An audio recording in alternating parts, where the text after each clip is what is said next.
pembahasan di dalam kitab Taisirul Khalaq. Bismillahirrahmanirrahim. Qala al-musannif rahimahullah wa nafa'ana bihi wa bi ulumihi fid dharain amin radhiyallahu ta'ala. Huququl walidain, hak-hak bagi atau hak-hak untuk kedua orang tua. Al-walidani humas sababu fi wujubil insan. Dua orang tua inilah dia atau mereka sebagai sebab di dalam keberadaan manusia. Ya. Tanpa mereka tidak akan kita berada di alam dunia. Maka bentuk apapun pahala yang kita pun juga datangkan, begitu pula akan diperoleh orang tua kita. Sholat kita, ya, puasa kita, kebaikan kita, itu pun orang tua bakal dapat. Maka disinilah didikan orang tua biar benar kepada si anak. Terus itu kebaikan, keburukan begitu dulu. Si anak keluar nggak pakai jilbab, wanginya bisa diendus, ya 5 meter bisa diendus. Begitu pula keluarnya dia dihendus oleh orang yang bukan mahram, maka dihukumkan zina. Sama aja tuh. Orang tua yang dapat tuh dosa zinanya.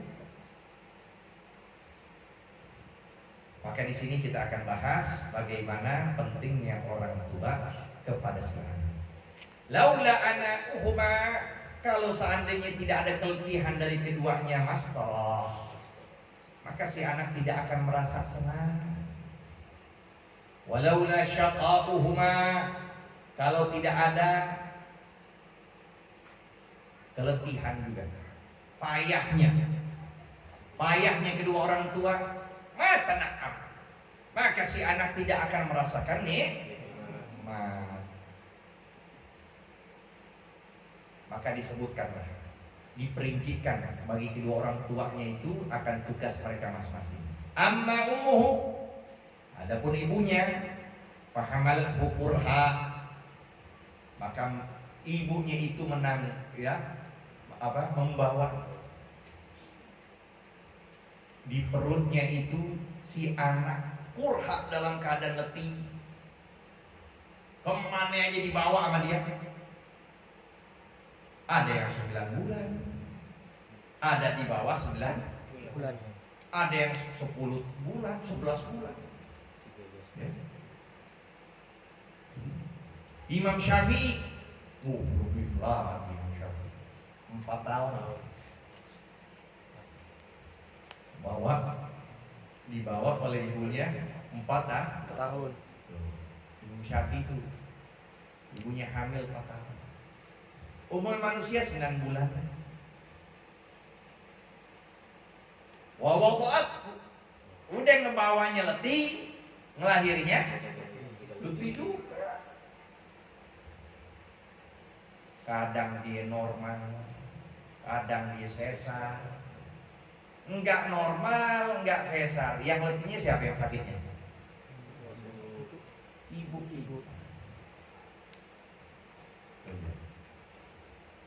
Makanya keramat kita nggak jauh-jauh orang tua. Jangan merasa kita memiliki kelebihan, jangan kita merasa menaruh kelebihan kepada orang lain dalam keadaan kita mengurangi derajat kedua orang tua. Boleh kita ngelebihin orang lain, boleh. Guru kita lebihkan, orang alim kita lebihkan, orang-orang soleh lebihkan, tetapi setelah kita melebihkan, mengutamakan derajat orang itu, harusnya seperti itu. Jangan kita mandang lebih orang lain, sedangkan kita rendahkan kedudukan orang tua. Nah, ini nggak bakal dapat kebaikan. Sampai apa? Guru Al-Faqir itu Habib Salim Syafri. Beliau kalau sudah anak murid minta izin untuk pulang lantaran orang tua, nggak panjang-panjang lagi ngasih keputusan, besok kan suruh pulang. Maka terkadang kan anak murid juga kurang ajar juga, ya kan? Capek dia belajar, gimana ya dapat alasan supaya memang diterima. Kalau aneh alasannya mau pulang lantaran males, nggak bakal dikasih, tetap harus belajar. Lantaran begini nggak bakal dikasih. Maka sengaja deh, ya, dia bohong, dia katakan, oh, apa, anda punya orang tua lagi butuh sama anda. Nah, dia bohong, maka pulang nggak berkah begitu. Tuh lihat, gimana mandangnya orang alim akan keutamaan orang tua. Wa amma abuhu, adapun ayahnya, faqad badzala wus'ahu, maka sungguh dia mencurahkan tenaganya fima ya'udu ilaihi binaf'i, pada apa-apa yang kembali kepada si anak itu berupa manfaat min tarbiyah, dari didikan jismihi, badannya dididik, dirawat badannya supaya bersih, supaya tumbuh, ya kan, dirawat, waruhihi, dan ruh. Maka inilah yang harus tugas antara si bapak dengan tugas si ibu, harus seimbang. Si bapak urusan masalah tarbiyah didikan, nggak bisa si ibu ngedidik sebagaimana bapak ngedidik. Maka kita kesiankan gimana ketika keluarga itu pecah, maka dengan sendirinya akan berkuranglah dari salah satu fungsi.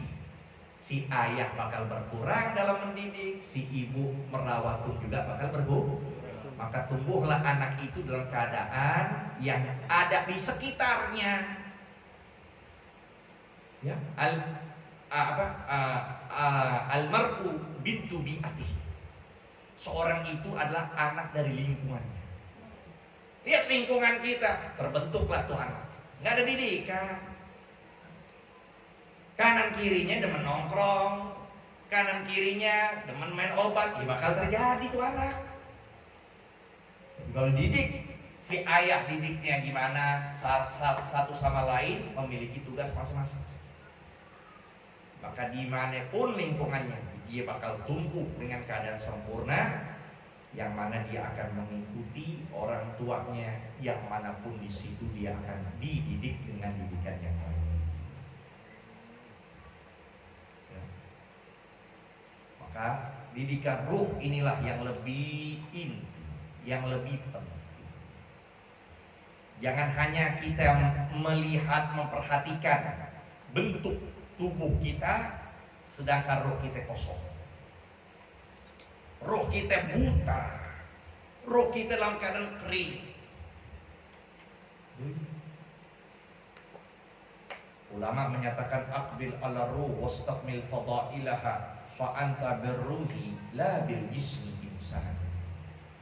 Fokuskanlah kamu dalam memperhatikan ruhmu, bukan kamu fokuskan dalam memperhatikan jasadmu.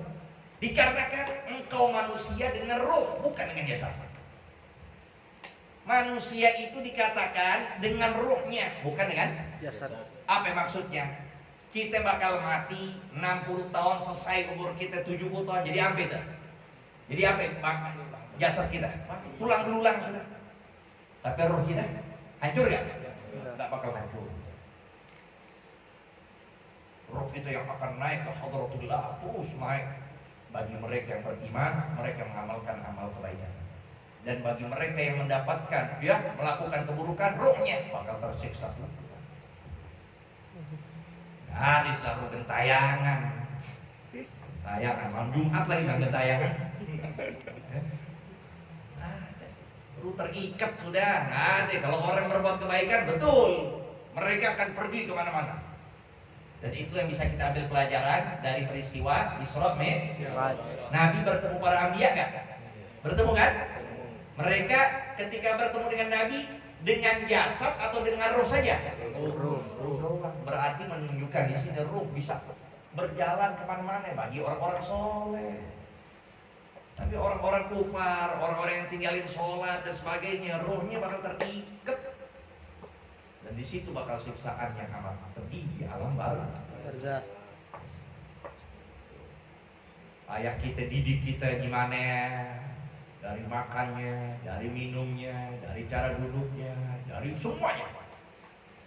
Maka diajarkan semuanya itu. Cara doa-doa yang singkat. Nah itu tugas orang tua dari ayah. Sedangkan ibu yang perhatikan kesehatannya, dari makanannya, yang halal, yang berkah dilihat. Gak sembarangan. Asal di depan rumah ada uang, ambil cepetan, ambil cepetan. Comot. Ya dilihat dulu yang halal. Si bapak didik terus bagaimana sunnahnya Rasulullah. Nih sunnahnya Nabi begini, ini sunnahnya Rasulullah begini, ini Nabi yang paling demen begini. Ditunggu terus mendengar sosok baginda Nabi sallallahu alaihi wasallam. Sampai nantinya bakal dinempel tuh jiwanya dengan jiwa Rasulullah. Lantaran apa ini? Diajarkan dari bangun meleknya sampai dia berjalan, sampai dia duduk, sampai dia tertidur, semuanya diajarkan sunnah Nabi sallallahu alaihi wasallam. Fayajibu alaihi an yadhkura ni'matahuma liyashkurahuma 'alaiha. Maka wajiblah atas si anak untuk mengingat selalu nikmat keduanya agar dia mensyukuri keduanya atas nikmat-nikmat tersebut, wa yamtathila amrahuma, dan dia selalu menuruti perintah keduanya, illa idza kana bi ma'siyatin, melainkan kalau memang itu orang tuanya memerintahkan maksiat. Ya. Maka si anak itu durhaka sama orang tua, betul kan? Banyak kan tuh ceritanya anak durhaka sama orang tua. Tapi jarang kita bahas orang tua durhaka sama anaknya. Jarang kita bahas begitu. Yang kita tahu si anak durhaka orang tua. Tapi jarang kita tahu orang tua durhaka sama anak. Nah inilah terjadi peristiwa seorang anak mendatangi Sayyidina Umar bin Khattab. Ya, ketika itu orang tuanya datang duluan sebelum dipanggil oleh Sayyidina Umar. Maka orang tuanya menyatakan, ya Amirul Mukminin, oh anakku ini telah durhaka kepadaku. Lalu dipanggil si anak. Dipanggil siapa? Ya. Maka si anak ketika dipanggil ditanya, betulkah dia, ya, orang tuamu ini engkau telah berbuat buruk kepada dia? Maka dibalikin oleh si anak, ya Amirul Mukminin, kalau orang tua durhaka ada kan? Maka dijawab oleh Amirul Mukminin, na'am, ada. Sebutkan. Maka disebutkan oleh Sayyidina Umar, pertama, an la yantaqiya ummah. Si orang tua jadi durhaka, pertama karena orang tuanya nggak benar memilih ibunya, asal-asalan. Lantaran dia pacaran sih, lantaran dia lihat paras sih, nggak lihat asal usulnya. Nabi nyatakan iya kamu khadra diman, hati-hati kamu dengan khadra diman. Para sahabat bertanya, apa ya Rasulullah? Al-mar'atul hasnah fil mambatis su', wanita yang cantik tapi asal usulnya nggak ketahuan, asal usulnya buruk. Bapaknya, mertua si laki itu ya main obat, homer, berbuat zina dan sebagainya. Nggak kita lihat itunya, kita lihat si anaknya doang. Padahal al-irqu dassas, keturunan itu kuat, bahkan menyalur watak si anak kepada ibunya. Tuh, ketika si laki tidak memilih perempuan yang benar, yang baik dari keturunannya, lahirlah si anak-anak yang berbuat buruk kepada dia. Asalnya bukan berbuat buruk. Si bapak inilah yang pertama durhaka kepada si anak. Si bapak durhaka kepada si anak. Lantaran si bapak tidak memilih benar betul ibunya. Yang kedua, la yuhassin isma. Si bapak tidak menamai dengan nama yang baik. Itu durhaka orang tua kepada si anak. Namanya nggak ada tuh dalam Al-Quran, nggak ada dalam hadis, nggak ada dalam anjuran para sahabat, nama-nama nggak ada. Namanya asal-asalan. Ada namanya Erik, ada yang namanya Joy, apa lagi deh tuh? Joy. Bedul ada bedul. Jadi nama kita ya. Ya, coba nama kita lihat. Ada nggak tuh dalam Al-Quran? Ada nggak dalam hadis Rasulullah? Nama yang kita sandang sekarang, apakah itu di antara nama sahabat Rasulullah? Di antara nama sahabat tabi'in? Itu di antara sebab orang tua durhaka kepada anaknya tuh gitu. Namanya bukan nama yang bagus. Dan disebutkan yang ketiga, dia tidak memperhatikan untuk mencari makanan yang halal. Yang syubhat, yang haram, nggak pikir panjang, udah ambil aja udah buat anak bininya. Maka dari situlah Sayyidina Umar menyatakan, anta ta'uqqa ala ibnika qabla an ya'uqqa. Sungguh engkau telah durhaka kepada anakmu sebelum dia durhaka kepada kamu. Jadi orang tuanya sudah durhaka kepada anaknya sebelum si anak durhaka sama orang tua. Kalaupun kita udah tahu begitu dan mungkin kita dapatkan di antara 3 atau salah satu sifatnya, ya udah kita maafin orang tua. Terus apa yang kita lakuin? Jangan kita lakuin hal yang sama dengan anak kita. Namanya yang rapi, dari makanan juga yang apik, ya, atau belum yang nikah cari dari mar'as solehah, istri yang mana? Yang soleh, yang selalu membantu untuk kita taat kepada Allah, yang berkaitan dengan akhir. Amin. Wa an yajlisma'ahuma khashi'an ghadab tarfahu an sallatihi. Bahwasanya di antara adab seorang anak kepada kedua orang tua, dia duduk di hadapan kedua orang tuanya khashi'an, dalam keadaan khusyuk. Perhatiin, ghadab tarfahu an sallatihima, tutupin segala kekurangan. Jangan diumbar, jangan diucapin kesalahan orang tua kita, tutupin sudah. Istighfar kita buat orang tua. Astaghfirullah li wa li walidayya wa li ashabil huquqi alayya wa li jami'il muslimina wal muslimat wal mu'minin al ahya'i minhum al amwat. Istighfar buat orang tua kita.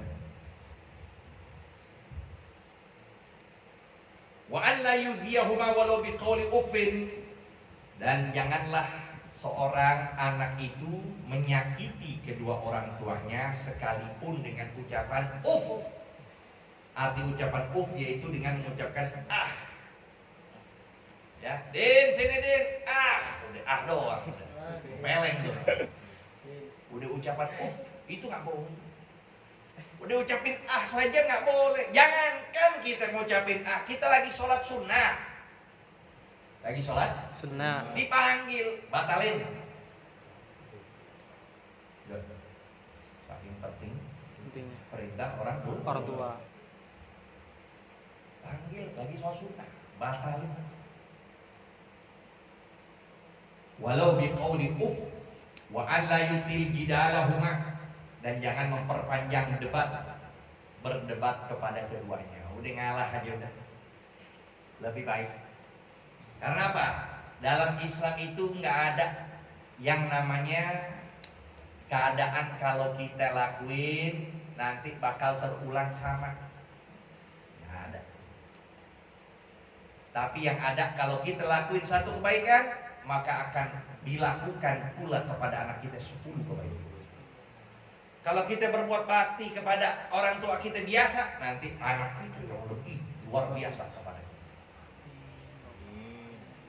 Maka disebutlah dalam hadis birru aba'akum birrukum abna'akum. Berbaktilah kalian kepada orang tua kalian, pasti nanti anak-anak kalian bakal berbakti kepada kalian. Di sini ada bisyarah, ada kabar gembira dari Rasulullah. Orang yang berbakti kepada orang tuanya akan Allah berikan beberapa kabar gembira. Yang pertama, di antaranya Allah akan panjangkan umur si anak yang bakti kepada orang tua. Maka orang yang bakti sama orang tua udah pukul rata, kebanyakan mereka panjang umurnya. Amin. Baktinya sama orang tua biasanya panjang umur. Lalu yang kedua, dia bakal dapat jodoh. Bakal dapat jodoh. Bukan yang susah, perempuan lihat langsung berpaling, enggak, bakal diterima. Itu yang kedua. Yang ketiga, dia bakal punya keturunan. Bukannya enggak mandul, dia bakal punya keturunan lantaran bakti. Itu yang ketiga. Yang keempat, bahwa anaknya bakal hidup dan tumbuh dewasa. Anaknya bakal hidup dan tumbuh dewasa. Dan yang kelima, nanti anaknya bakal berbuat baik kepada dia berkali-kali lipat seperti dia berbakti sama orang tua. 5 basyair, 5 kabar gembira bagi mereka yang bakti kepada kedua orang tua. Semoga Allah jadikan kita anak-anak yang berbakti, dan menjadikan qurratul ain kepada orang tua kita. Amin. Wa alla yamshiya amamahuma illa fi khidmatihima. Dan tidaklah dia berjalan di depan kedua orang tuanya melainkan di dalam melayani keduanya. Ketika di siang hari dia berada di belakang untuk melihat sesuatu, untuk menjaga-jaga. Kalau di siang hari, kalau di malam hari dia ada di depan. Kalau takut khawatir ada sesuatu yang menakutkan, dia bisa menghadang. Wa an yad'uwa lahum birrahmati, dan senantiasa anak bakti itu selalu mendoakan kedua orang tuanya birrahmati, dengan kasih sayang Allah wal maghfirah. Wa an ya'murahum bil ma'ruf, bukan diam saja, perintahin kedua orang tua kita dengan kebaikan. Orang tua kita jarang sholat, sampaikan baik-baik. Beritahukan siksaan neraka, siksaan alam kubur pedih, Bu. Siksaan alam kubur luar biasa, menakutkan. Kalau ibu tinggalin sholat, sedangkan saya selalu sholat, nanti di akhirat kita berbeda. Saya tempatnya ntar di surga, di atas langit, ibu tempatnya neraka, di bawah bumi, bakal ketemu apa, Bu? Nasihatin dengan bagus. Elus-elus, kita sayangin, doa. Bapak kita juga begitu, masih main gaple, oplosan jalan terus. Nasihatin. Biar taubat dia, biar teman ngaji, biar cinta ulama, biar cinta habaib. Sampai nasihat. Belum bisa tajwid, tuh dia. Banyak orang tua nggak bisa baca Quran. Banyak. Ya. Bahkan anak yang sering ngaji, orang tuanya nggak bisa baca Quran. Ajarin. Sampaikan. Yuk Bu, kita ngaji. Nih, dapat ilmu pembahasan ilmu tajwid. Kasih tahu. Wa yanhahum 'anil munkar, cegah mereka keduanya dari kemungkaran. Ibu kita keluar nggak pakai kerudungan, sampaikan. Satu, helai rambut bakal nanti ibu disiksa dengan sebab keluar tanpa tutup aurat. Beli di depan makanan, dibuka aja pakai dasar dong. Sampai. Liyakuna sababan. Dia sampaikan perintah dan larangan tersebut agar sebagai sebab fi najatihima minan nar, di dalam keselamatan keduanya dari api neraka. Kama kana, sebagaimana kedua orang tuanya ini sababan fi wujudi, sebagaimana sebab di dalam keberadaan si anak. Allah Ta'ala wa qadha rabbuka, dan Allah telah tentukan kepada kamu Allah ta'budu illa iyyah, bahwasanya tidak boleh di antara kalian menyembah selain Allah. Wa bil walidaini ihsana, dan pun Allah tentukan agar kalian berbuat baik kepada kedua orang tua. Sampaikan gimana sahabat yang bernama Alqamah, sampaikan pula tabi'in yang bernama Uwais al-Qarni. Ya, perhatikan perbandingannya antara Alqamah ini sahabat yang melihat Rasulullah tapi durhaka sama ibunya, dia ngementingkan urusan bininya. Kayak kita banyaknya orang lebih pentingin urusan bini ketimbang urusan ibu. Urusan ibu belakangan. Nih gaji kita dahulu siapa? Bini kita, ibu si belakangan udah. Ini yang terjadi. Sehingga Nabi nyatakan man faddala zaujatahu ala ummi fa alaihi laknatullah. Siapa orang yang mementingkan urusan istrinya di atas urusan ibunya, maka laknat Allah atasnya. La yaqballahu minhu sarfan wala adla. Orang yang mementingkan urusan bininya atas urusan ibunya tidak akan diterima segala pekerjaan yang wajib dan pula pekerjaan yang sunnah. Nauzubillah. Imma yablughanna indakal kibara ahaduhuma aw kilahuma fala taqul lahumā uffin. Nah, jikalau mereka sudah sampai dalam usia yang lanjut, baik mereka keduanya atau salah satu keduanya, maka janganlah engkau mengucapkan itu kalimat ya, yaitu kalimat yang dikatakan itu tadi, ucapan tidak boleh. Wala tanharhuma, apalagi menghardik, apalagi mengusir keduanya. Ngucapin dia tuh, Islam luar biasa, gimana didikannya tuh Islam tentang orang tua. Jangankan kita menghardik, sebelum ucapan aja udah nggak boleh. Udah ucapan saja nggak boleh. Gimana menghardik, gimana mengusir, apalagi memukul. Alhamdulillah. Sampai banyak sekarang gugat orang tuanya di pengadilan. Masya Allah. Itu dipertanyakan tuh anaknya bukan.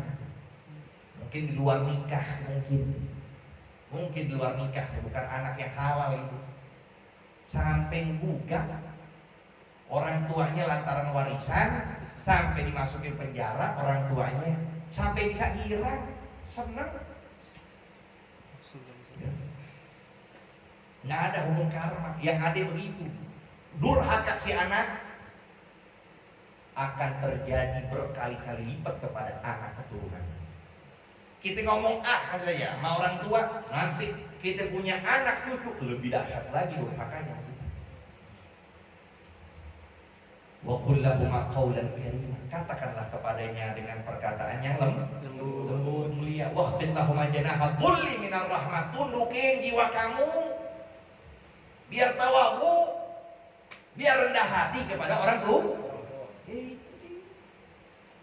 Lihat tuh bagaimana Alqamah tadi tuh yang ngedepanin urusan istrinya sampai nggak bakal manfaat bersahabat kepada Rasulullah. Tapi gimana Uwais al-Qarni nggak berjumpa Rasul? Uwais nggak ketemu Nabi, padahal hidup di zaman Rasulullah. Tinggalnya di Timur Tengah dekat. Beliau di Yaman, Nabi di Mekah. Sebentar ketemu, tapi sibuk ngurusin ibunya. Sampai nggak ketemu Rasulullah. Apa yang terjadi? Rasulullah tahu tentang Uwais al-Qarni. Tahu semua dari ujung pala sampai ujung kaki, tahu siapa yang sampai Jibril alaihissalam. Karena Allah cinta kepada Uwais. Allah cinta kepada Uwais. Sampai disebutin semuanya oleh Rasulullah. Sampai Rasulullah langsung memerintahkan dua sahabat yang dijamin surga. Siapa? Sayyidina Umar dan Sayyidina Ali. Dijamin surga dua-duanya. Keduanya diminta oleh Rasulullah, kalau kalian nanti setelah aku dapetin orang bernama Uwais, maka amini doanya. minta doa kepada dia, aminin doanya. Mintain doanya ya. Lalu suruh Sayyidina Umar dan Imam Ali suruh ngaminin. Amin. Padahal keduanya sudah dijamin Surga. surga, ketemu Rasulullah. Ini Uwais bukan orang yang ketemu Rasul, tapi lantaran baktinya sama orang tuh. Wadur rabbirhamhuma kama rabbayani shaghira. Katakanlah selalu, wahai Tuhanku, sayangilah keduanya sebagaimana keduanya telah merawatku dalam keadaan aku masih kecil. Hada, inilah wal yakhussal umma bi ziyadatil bir, dan mengkhususkan dalam bakti kepada ibu melebihi kepada ayah. Karena Nabi sendiri ketika ditanya gimana aku ingin berbakti, maka Nabi menyatakan ummuka tsumma aku. Ibumu dulu, baru ayah. Qauli Nabi sallallahu alaihi wasallam, birrul walidah 'alal walad dhifan. Bakti seorang anak kepada ibunya itu mendapatkan 2 pahala, 2 kali lipat ketimbang bakti kepada ayah. Hukukul karamah sampai situ. Wallahu a'lam.